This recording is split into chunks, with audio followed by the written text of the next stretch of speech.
Enzo Fernandez to Manchester City, right? Put my shirt down. The thing is with Enzo Fernandez, if this was the World Cup Enzo Fernandez where he won it with Argentina in 2022, he got the Golden Boy Award at the tournament, I'm pretty sure, or Golden Ball, one of the two. And I think he had a pretty good World Cup, and we nearly signed him when he was at Benfica. But for me, right, he hasn't really kicked on since then. He's had some moments here and there for Chelsea, but I just think overall he's not really been consistent enough, and we want consistent, proven players.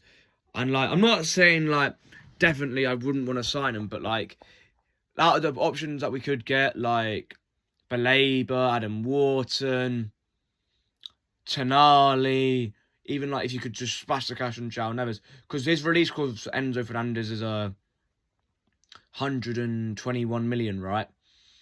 And I think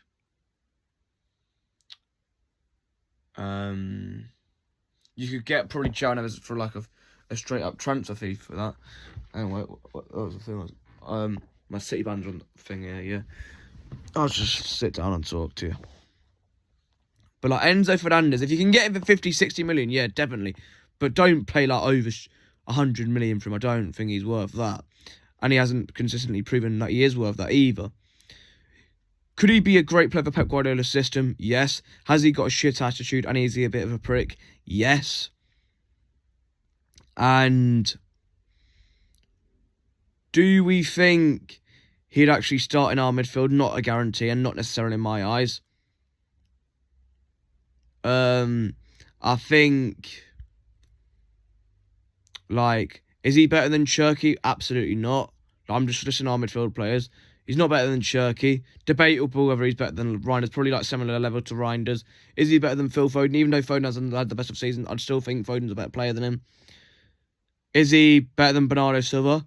Maybe like in current form, but like he won't like do the things like Bernardo Silva's done in his whole like 9-10 years at City, I don't think.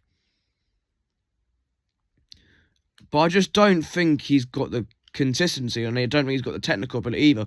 Statistically, he might be a good player, but like statistically doesn't mean like world class. People like read into statistics too much in my eyes, and I just think like I don't really rate him. And like, there's been a lot of reports like people are saying does it have anything to do with the Enzo Maresca thing?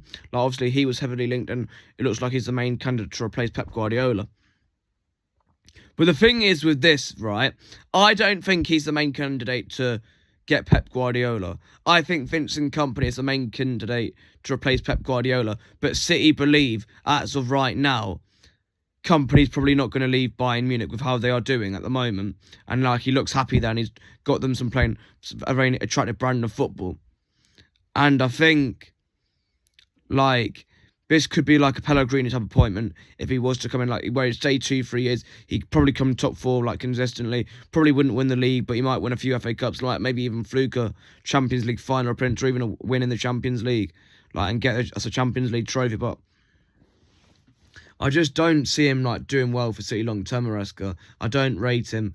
I think, like, with the Chelsea squad, he should have done much. But I know he won 2 trophies, the Club World Cup and the, the Conference League, but those 2 trophies aren't particularly great. I know he did very well against PSG, but like I think one of the reasons why they won that is because like City wasn't asked about it.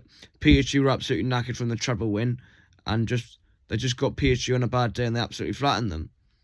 Like if that happened like probably like today, PSG would have probably flattened them about 8-2 or whatever they did, like they did in the Champions League this season.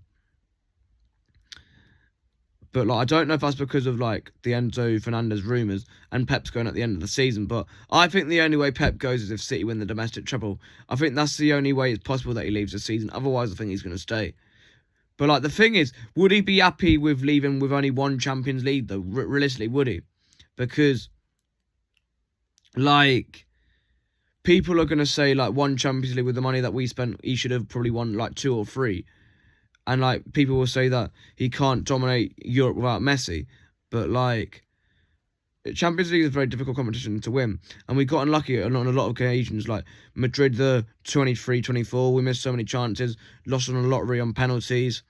And the Tottenham one, 18-19, we got robbed by VAR. And the Real Madrid one, we bottled it, but that one is for us the players. The 5-6 one where he's one like Mares scored and obviously bottled it. Rodrigo scored twice, take it to extra time, and obviously Benzema dodgy penalty decision obviously wins it. But I think, like, for me, Tonali is the one. Elliot Anderson at 125 million. I don't want him. I don't think. If you can get him for cheaper, then maybe. But like, I'd only want to pay like 40 million for Anderson, not like 125. That's fucking taking the piss. He's had one off good season, and we don't know if that's going to be something that's going to be sustainable as well. And like, why did only Nottingham Forest go in for him? That's my question about Anderson, and not anyone better. But like, and the thing is with Enzo Fernandez, he's also linked with Real Madrid in his comments. And I think, did he have some racist thing that he did as well that he got caught up in? So he's a bit of a dodgy guy, and he is a bit of a dick. And would you really want that around the dressing room? Probably not. But it's up to, like, City. I trust City to get the right signing, even if it is Enzo Fernandez. If Enzo Fernandez comes, I'll obviously get behind him, sorry, as I've obviously said. But, like, I don't know. Can I see this one happening? I don't think so. If I had to probably say the chance of it happening, I'd probably say a 5 out of 10. Tonali, chance of happening to City, probably like a 7. And Elliot Anderson seems the most likely as an 8. But it did say we were in pole position. Obviously, it all depends on if we can get Anderson cheaper. Because I think that if Anderson still like falls through, then the Enzo Fernandez, sorry, and the Sandro Tonali deal obviously increases that in terms of us getting one of them. But yeah, it seems like Elliot Anderson is the first choice target for City, but I really can't see what City's seeing him. I just don't rate him at all. And yeah, that's all I've got to say. But yeah, take care. Leave me your thoughts in the comments. Oh yeah, follow Los Capaldi on TikTok. He's hit 5k. Get him to that 10k mark. Sorry, he's a great guy. I met him at the football on Sunday against Arsenal at the Etihad. He shook my hand and he's shouting me out on TikTok and everything. I didn't really gain many followers from it, but it's still a great guy from Los Capaldi. And there's this guy called Mason. Yeah, you can follow him. And also, if you haven't subscribed to my channel as well, we're on 970. We were on 971, but then it went down like a few minutes after. I don't get why people subscribe with not the intention of actually staying subscribed. It makes literally no sense. It's just wasting your time and energy, and your time to just click the button, and you know what I mean. But yeah, thanks for watching and take care.